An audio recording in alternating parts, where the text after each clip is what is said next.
estão sujeitos a ir e não voltar. Na guerra é assim. Vocês não sabem o que está acontecendo agora, ou o que está acontecendo em Israel, né? Que o Hamas está invadindo Israel, né? Levou refém muitas pessoas. E ali o que acontece? Eles não se preocuparam com o que era na família, com o que não era na família, se a pessoa era casada, se a pessoa solteira, levou todo mundo. Mas Israel, o país escolhido por Deus, né, também enfrentou o Hamas. E agora, os muçulmanos estão arrependidos de, infelizmente, ter invadido Israel. Agora aqui, uma explicação. Não são, irmãos, os muçulmanos que invadiram Israel. Isso nada mais é esse Hamas, não pertence aos islâmicos, não pertence aos islamitas. Eles pertencem aos islamitas, só que é o Hamas, como se fosse, como é que eu posso dizer assim? Não, é um grupo, mas vamos supor no Brasil, seria uma facção. O Hamas, irmãos, é a facção, são os criminosos que pertencem ao povo muçulmano. Mas o que acontece?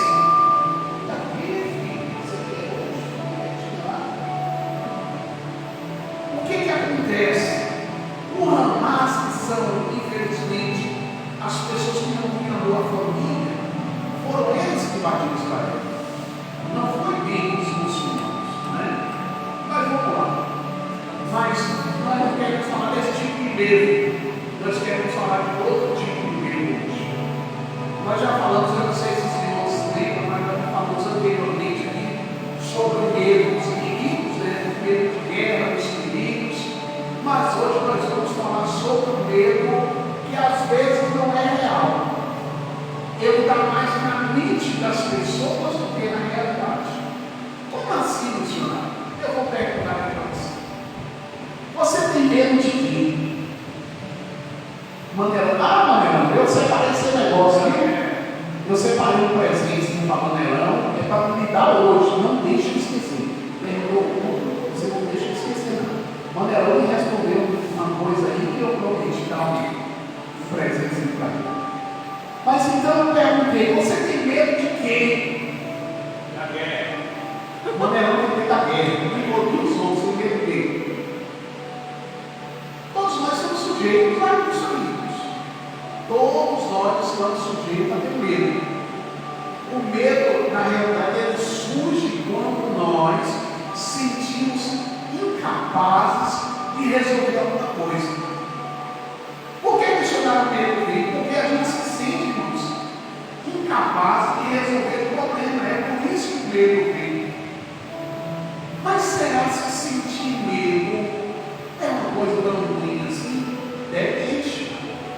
Você sabe que o medo que a gente sente, na realidade, o objetivo dele é nos livrar dos perigos. Por exemplo, quem tem medo de cobra aqui? Pronto. Não é, mãe? Tem medo de cobra? Eu também tenho medo de cobra. Está na bota do medo. Isso. Então, o medo, na realidade, ouça o que eu vou falar, ele é uma coisa para nos proteger. Como assim, missionário? O medo é para me proteger? É sim. Porque quando a gente sente medo de alguma coisa, a gente acaba não entrando em lugares que não deveria entrar. Acabamos não indo em lugares que nós não deveríamos ir.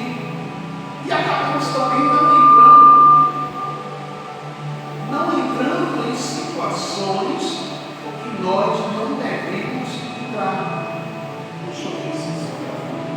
Desliga o microfone. Não é.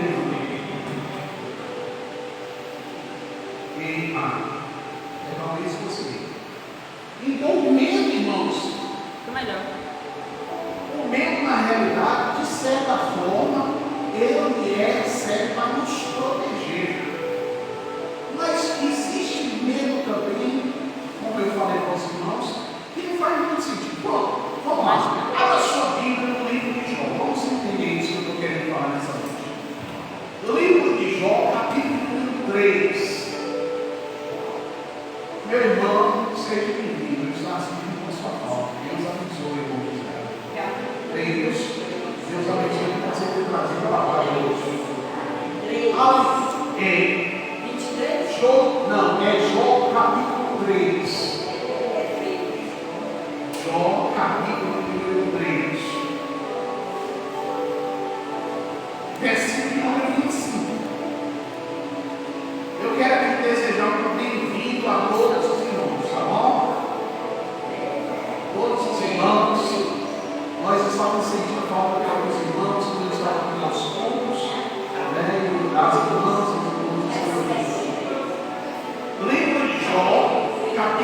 3, Versículo verso 25. Diz assim a palavra de Deus, olha.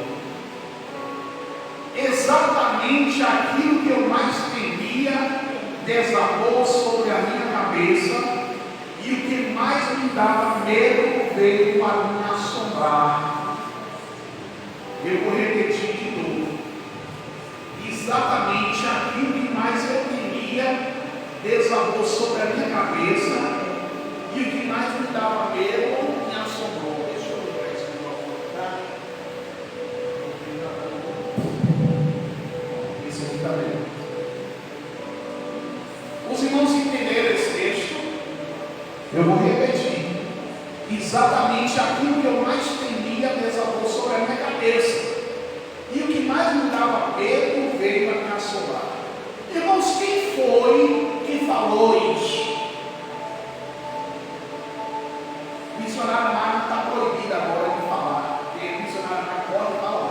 Eu quero saber dos irmãos que estão aí atrás. Quem foi que falou isso, irmãos?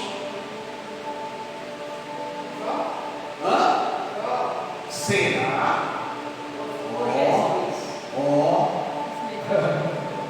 Foi Josinho, irmão. Pode ficar despreocupado. Não vou lhe perseguir, não. Foi Josinho. Foi Josinho que falou essa palavra. Agora, missionário do que Jó estava falando? Que tipo de medo era esse que Jó estava sentindo? Olha o que o texto diz. Exatamente aquilo que eu mais temia desabou sobre a minha cabeça, e o que mais me dava medo me veio assombrar. Jó, irmãos, ele fazia uma coisa muito importante que nós devemos fazer nos dias de hoje. Sabe o que é? É orar pela nossa família. Quem vai ora pela sua família faz assim? Só com as pessoas que oram pela família? Eu vou perguntar de novo. Agora deixa a palavra aí um pouco, olha aqui para mim. Quem ora pela sua família sim? Porque se você ficar na palavra procurando outros textos aqui agora, você pode complicar.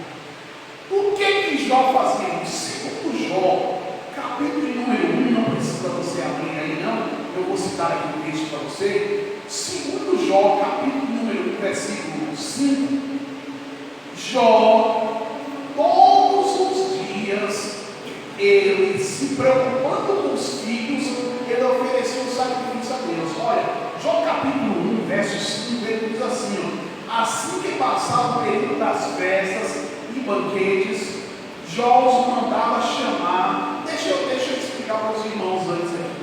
Era assim, os filhos de Jó faziam festas. Jó tinha 7 filhos homens e 3 filhas mulheres. E aí esses 7 filhos homens sempre faziam festas. E quando ele fazia as festas, convidava as 3 irmãs para participar das festas. Então ao todo Jó tinha 10 filhos. Então eles faziam festas. E Jó, preocupado no que eles fizeram nessa festa, os irmãos que já foram aqui, todo mundo sabe como é. A pessoa sai para fazer festa, muitas pessoas fazem muita coisa errada na festa. Faz ou não faz, irmãos?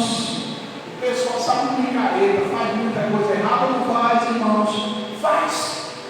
Então Jó tinha essa preocupação. Embora eles faziam a festa entre os próprios familiares, Jó ficava morrendo de medo.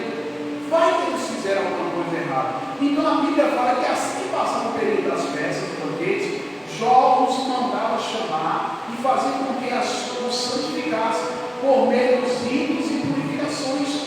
Jó levantava-se ao romper da aurora e oferecia holocaustos, isto é, sacrifícios complementares queimados em nome de cada um de seus filhos, pois ele pensava, olha o que Jó pensava, talvez é o que eu e você pensamos hoje, talvez meus filhos tenham pecado, ainda que no íntimo de cada um, porque às vezes o pecado, irmãos, não está no externo, às vezes o pecado está aqui na mente, está no coração. A Bíblia fala que se você desejar alguma coisa que não pertence a você, você está pecando. Aliás, a Bíblia fala que se você desejar alguma coisa errada, você já pecou no seu pensamento. Então Jó pensa, talvez meu filho tenha pecado, ainda que no íntimo de cada um, e assim blasfemado E era assim que Jó vivia procedendo, né? Quer dizer, muitos homens da Bíblia, não era só Jó não, tinham medo. Lembra que eu falei para os irmãos que hoje eu vou falar um medo diferente? Eu não vou falar medo de inimigos externos. Eu vou falar de medo que às vezes está mais na minha mente e no meu coração. Então, muitos homens da Bíblia tiveram medos, e as circunstâncias da vida, às vezes, são assustadoras, e é natural, irmãos, a pessoa ter medo. Por isso que eu perguntei: quem tem medo aqui de alguma coisa? Porque se você disser que você não tem medo de nada, eu vou dizer: ó, meu irmão, vai pedir perdão a Deus, porque você está mentindo. Então, medo às vezes é comum. Nós podemos, às vezes, ter duas reações perante o medo. A primeira reação é deixar que ele nos domine, né? Ô irmão, ô missionário, eu estou com medo, eu estou com medo. A primeira reação é deixar que te domine. Se você está com esse medo, faça isso. Você acaba deixando ele te dominar. Mas a segunda reação, e que é a correta, é outra. Qual é a outra reação, missionário? É entregar o meu medo a Deus. Eu tenho medo? Tenho. Eu tenho preocupação? Tenho. Mas eu preciso entregar elas a Deus. Eu preciso parar de me deixar ser dominado pelo medo. A Bíblia, irmãos, ela vai nos mostrar que nós devemos confiar em Deus e não nos deixar cair nesse pecado da incredulidade. Existe um homem chamado Jean Paul Sartre. Ele disse uma frase muito interessante: todos os homens têm medo. Quem não tem medo não é normal. Isso nada tem a ver com a coragem, disse ele. Todos os homens têm medo. Então, para o ser humano, irmãos, o medo pode ser considerado como um sentimento de receio em relação a uma pessoa, uma situação, ou a mesmo objeto. Então é inerente à nossa própria pessoa, o que atemoriza o indivíduo pode ser indiferente para o outro. Ou seja, algumas pessoas têm medo de tudo, outros já não têm medo de nada. Então são inúmeras, irmãos, as situações que podem fazer com que eu e você sintamos medos.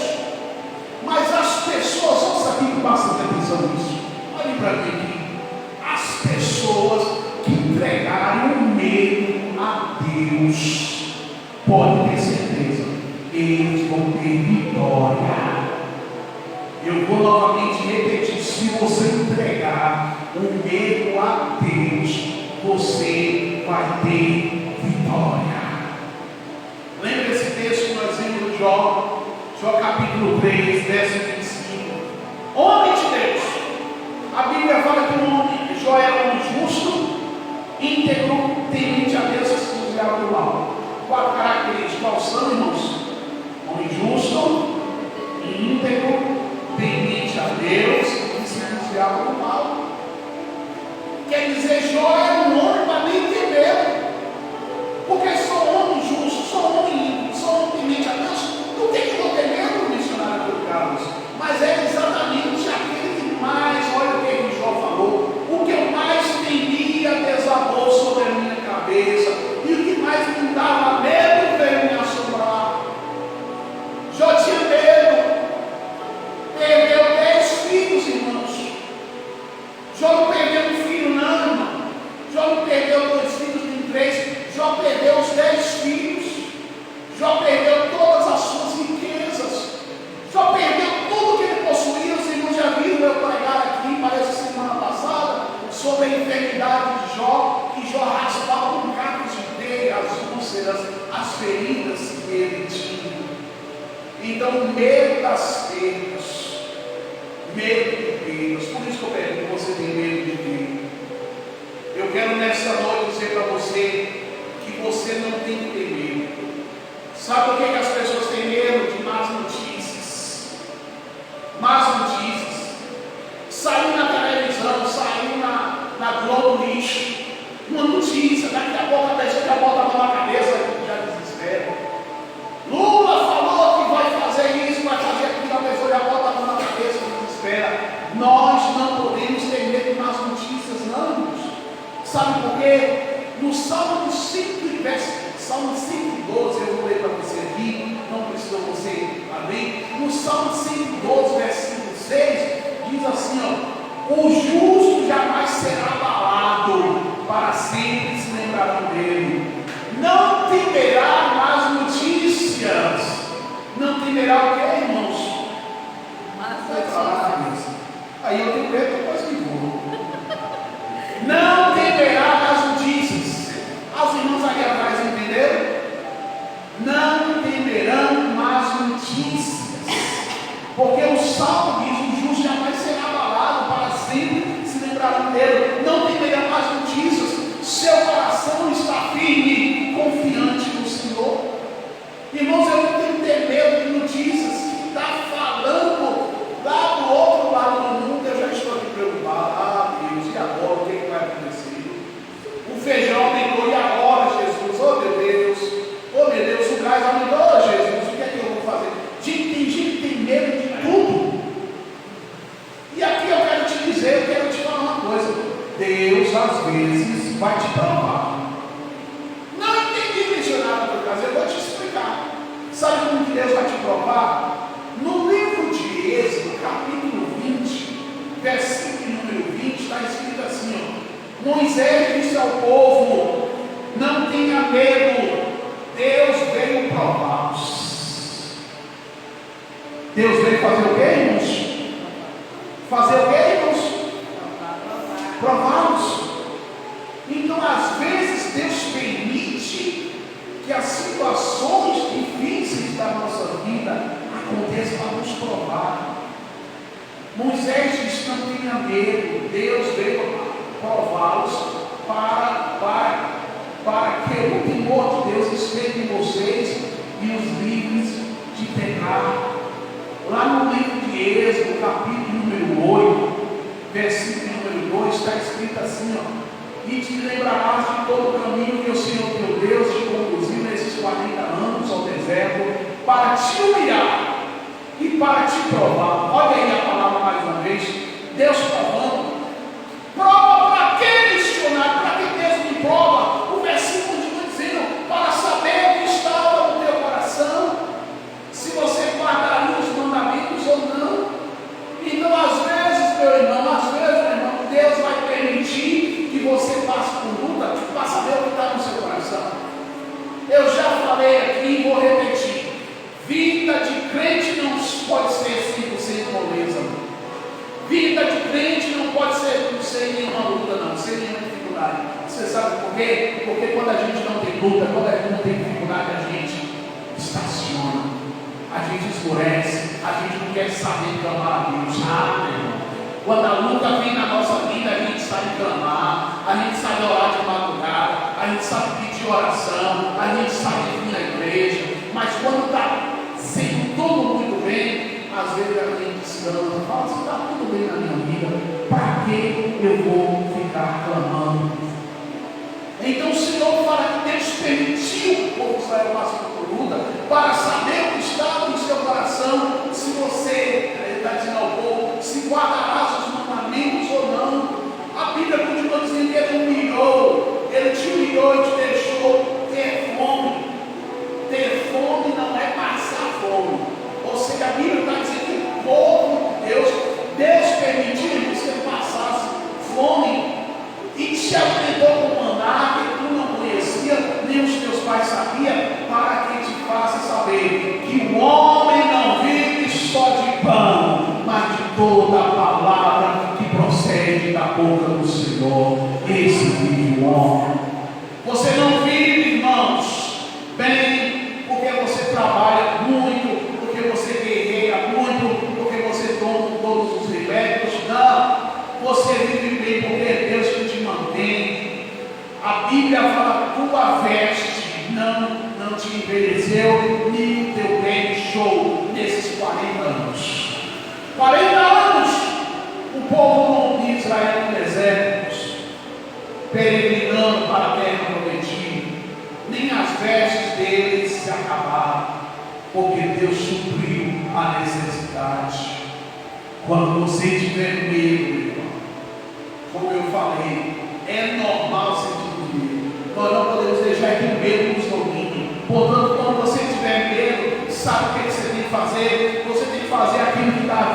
Senhor, no Salmo número 56, versículo 3, Davi falou assim: mas eu, quando estive com medo, confiarei em Ti, meu Senhor, aleluia.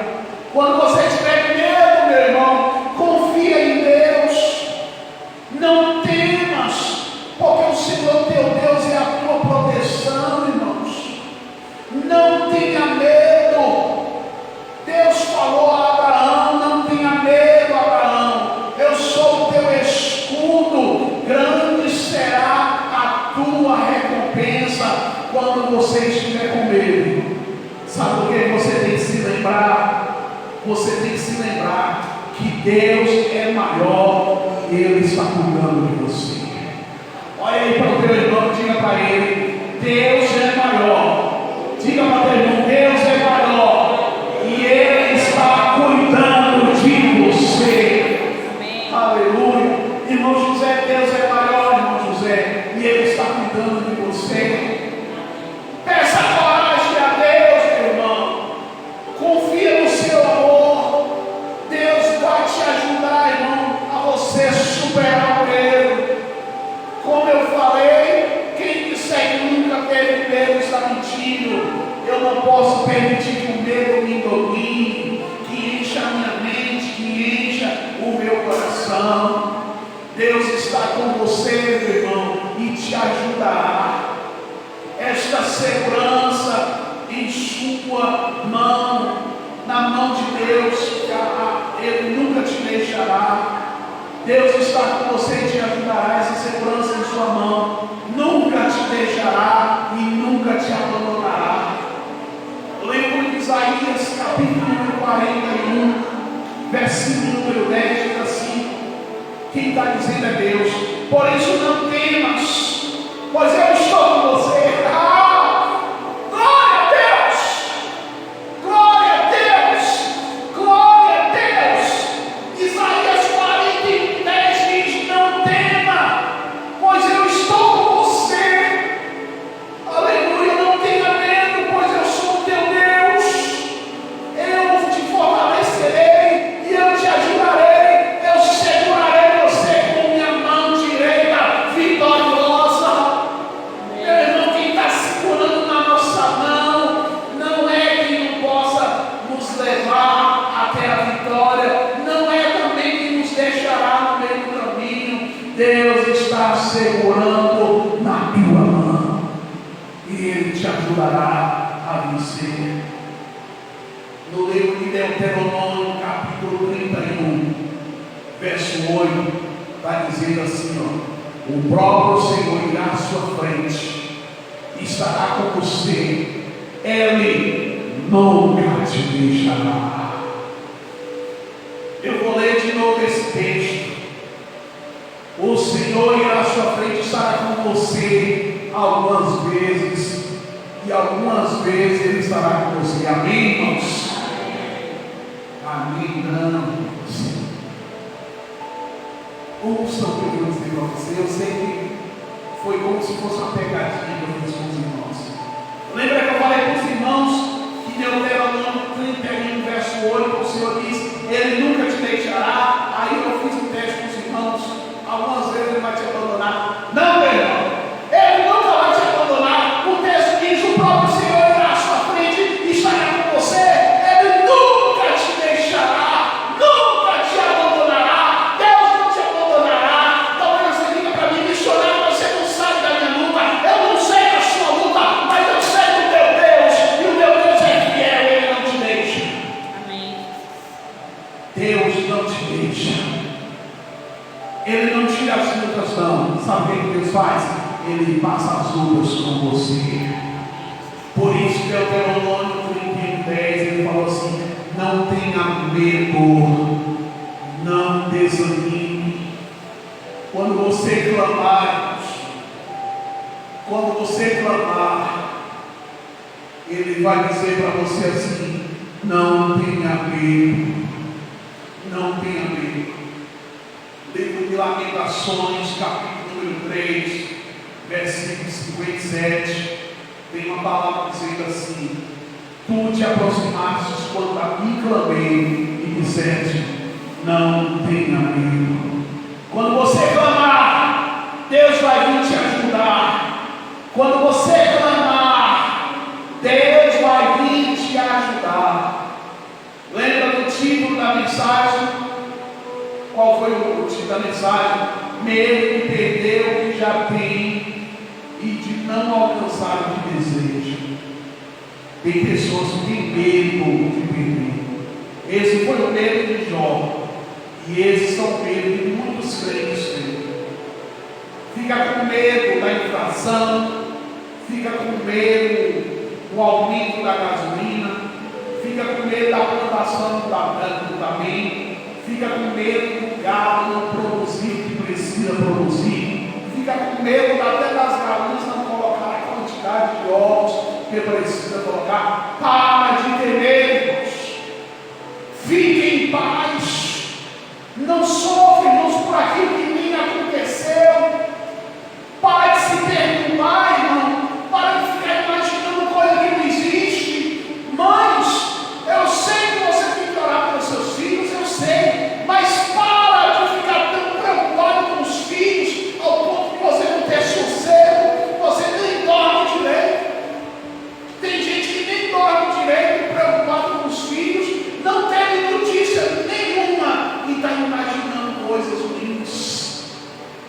Aqui eu quero encerrar dizendo para você: fique em paz, não sofra com aquilo que nem aconteceu, não se perturbe. Ai, irmão, Jó perdeu. Eu sei que Jó perdeu os filhos, Jó perdeu as riquezas, mas a Bíblia fala aqui lá em Jó, capítulo 31, versículo 23, explica por que Jó perdeu tudo. Diz assim: portanto, grande era meu medo, que Deus viesse a destruir-me, e temendo o esplendor da sua majestade, jamais poderia cometer tais ofensas. E no livro de João, capítulo 14, verso 27, diz assim: o Senhor diz a você: deixe-vos a paz, a minha paz dou a vocês, não dou a vocês como o mundo a dá. Não se perturbe o seu coração, não tenha medo, não tenha medo, não tenha medo. Se coloque de pé nessa noite, se coloque de pé nesse momento. Eu quero que você seja sincero. Seja sincero com você mesmo. Você ainda tem medo de alguma coisa? Fala a verdade. Fala a verdade com Deus. Coloca agora a mão no seu coração. Coloca agora a mão no seu coração. E diz: Senhor, eu tenho medo. Pode começar a dizer a Ele agora: Senhor, eu ainda tenho medo. Começa a colocar: Deus, eu tenho preocupações. Eu me preocupo com meus filhos, eu me preocupo com meus netos, eu me preocupo com minha terra, eu me preocupo com minhas preocupações. Pode dizer agora. Abre teu coração e diz que você tem medo. Ah, Pai, está aqui nessa noite pessoas comuns, pessoas que sentem medo. Eu peço ao Senhor, meu Deus, entra no coração de cada irmão agora, de cada irmã agora, e tira, Deus, do coração deles esse medo, meu Pai. Faça eles entenderem, meu Deus, o que está escrito na Tua palavra, que a Tua palavra diz: não tem mais, não tenhas medo, confia no Senhor, confia no Senhor, confia no Senhor. No livro de Filipenses, capítulo 3, verso 8, diz: além disso, continua a considerar todas essas coisas como uma perda, por causa do que muito é mais valioso, conhecer o Messias Jesus, meu Salvador. É por causa dele que eu experimentei a perda de todas essas coisas. As coisas que eu perdi foi as coisas do mundo. As coisas que eu perdi não me interessa recuperar. As coisas que eu tenho, a minha família, a minha casa, a minha plantação, os meus animais, a minha terra, eu não vou perder. Eu confio no Senhor, eu confio no Senhor, eu confio no Senhor. Diga a Ele agora que você confia. Abra a tua boca e diz a Ele agora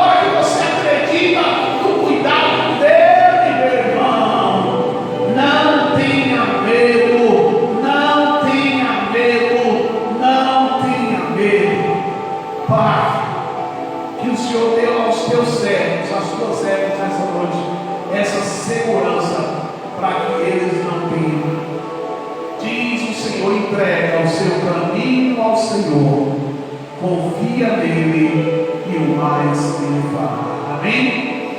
Amém? Quem agora está com o seu coração? Calma, calma, calma. Quem está com o seu coração confiante, faz assim. Diga, eu não estou mais com medo de chorar. Pode dizer, eu não estou mais com medo de chorar. Pode dizer algo, eu não estou mais com medo de chorar. Pode sentar um pouquinho. Pode sentar um pouquinho. Eu quero passar para vocês aqui uma música que eu ouvi hoje. Deixa eu ver se eu acho.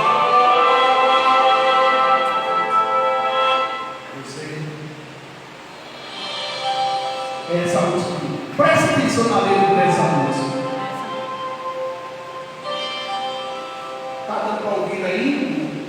Pronto. A música diz assim: Eu,